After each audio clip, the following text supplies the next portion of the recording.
So, as more talented players continue entering the transfer portal, we have got to continue talking about it. And today, we're going to talk about three players: two from the University of Alabama, an inside linebacker Shane Lee, and wide receiver Javon Baker, plus a USC wide receiver Bru McCoy finds his name in the transfer portal once again. And we've got to break all of this down. But before we do, as always, y'all know the drill. I want to hear from you. So hop down to the comments, give me a Y for yes, N for no. Are you surprised about any of these entries into the transfer portal? And let me know what you're thinking. If you are new to the channel, be sure to subscribe, hit that bell notification. I do constant college football content. You don't want to miss any of it. And if you enjoy this content, be sure to like and comment down below. Those interactions, though small, are massive to content creators such as myself in both getting picked up and maintained by the YouTube algorithm. But with all of that being said, we will start with the two players from Alabama, and we'll start with defense first since we have two wide receivers. And Shane Lee is an interesting individual, one that I'm sure is going to garner a lot of attention within the transfer portal. Because Shane Lee got really positive experience as a true freshman in college football, serving as an inside linebacker for the Crimson Tide when both of their starters got injured. And he got a lot of positive experience in that time when playing a full year next to now starter Christian Harris.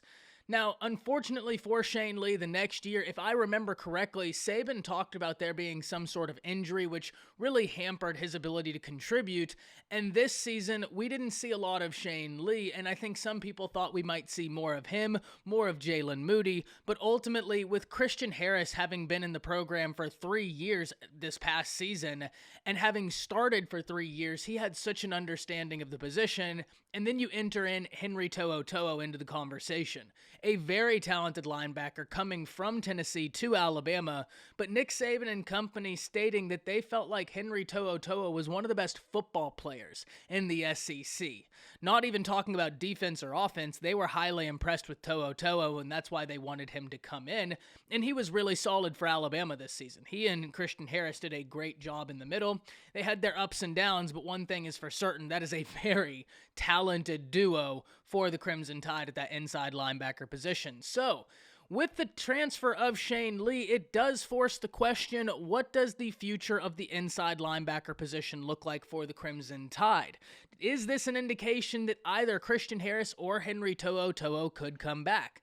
I'm not sure of the answer to that. Here's what I will say, though. Shane Lee and Jalen Moody were two people that if you would have polled the fan base, I think you'd have gotten a healthy dose of those names back and who fans thought could contribute at that inside linebacker position next season. With both of them hitting the transfer portal, it would seem to, and like I said, this is just my interpretation, just want to get that out here, just my interpretation.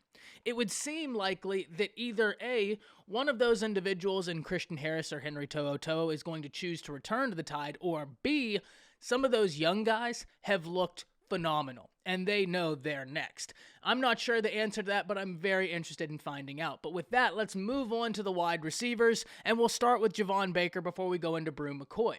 Javon Baker with the Alabama Crimson Tide is a wide receiver that many people had high hopes for, and a lot of people around the program were expecting him to be able to contribute.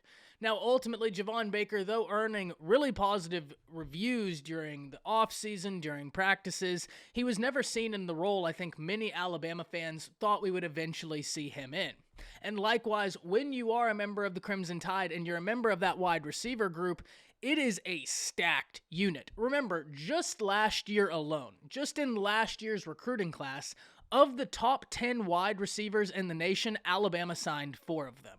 And so when you're in a room that's stacking that type of talent that consistently, it's going to be very hard to rise to the top, and those who do are going to have to continue working to maintain being at the top. But now with Javon Baker entering into the transfer portal, I have no doubt that the Georgia native will be getting a lot of suitors. He's got a very high upside. He's got good size at 6'2", 200 plus pounds, and he's got a lot of eligibility left, as well as having learned from a former Heisman winning wide receiver in Devontae Smith. So I can imagine Javon Baker is going to be getting a ton of calls. But now, let's talk about the biggest name in this video, and that is Bru McCoy, because the Bru McCoy saga is one that has been intriguing from the onset. A former 5-star recruit out of Mater Dei High School, the entirety of the nation wanted Bru McCoy to play for their football team, because when you watch what he did at Mater Dei, all he did was light up teams. I mean, he had supreme athleticism. And interestingly enough, Bru McCoy committed to USC, enrolled early at USC, but then shortly after transferred to Texas, going through workouts with the Texas Longhorns.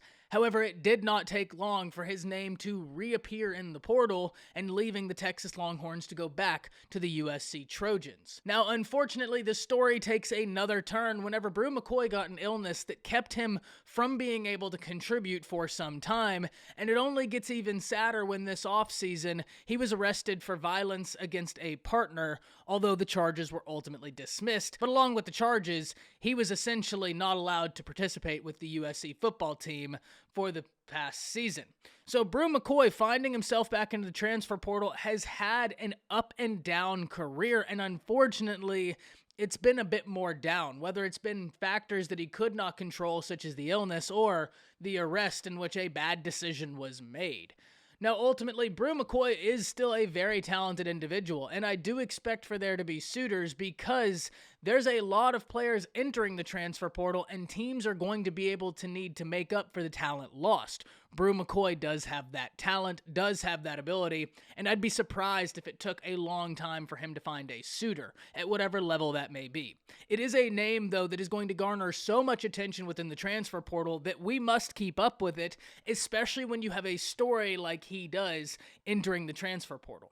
Because it has been a sad story of such a coveted recruit coming out of high school and then event after event after event happening, whether because of his doing or not because of his doing, that has essentially sidelined him from being able to put on display why he was so highly regarded. And so hopefully this is the time where everything will get right and he can showcase that. But with all of that being said, very interested in hearing from y'all about all the news discussed today about the two Alabama players. Where do you think they go? That's going to be a very interesting battle for Shane Lee and Javon Baker, and I'm very intrigued to see if Maryland is going to try and get Shane Lee to come there because of the relationship and proximity to home. Maryland with Mike Locksley, they've been trying to rebuild that program, and Mike Locksley being a former Alabama offensive coordinator, and with it being such in close proximity to his home and high school team of St. Francis in Baltimore, I'd have to wonder if they're going to be a caller and a suitor for Shane Lee. Now, Javon Baker, I think, is going to have plenty of options because he's a talented wide receiver, and teams are going to be looking for talented wide receivers. And likewise with Bru McCoy. I think there's going to be a lot of intrigue around the name Bru McCoy. So hop down to the comments. Let me know what you're thinking about the entirety of this situation. And before you know it, you might be seeing me again today, depending on the news that drops. That's it. See ya.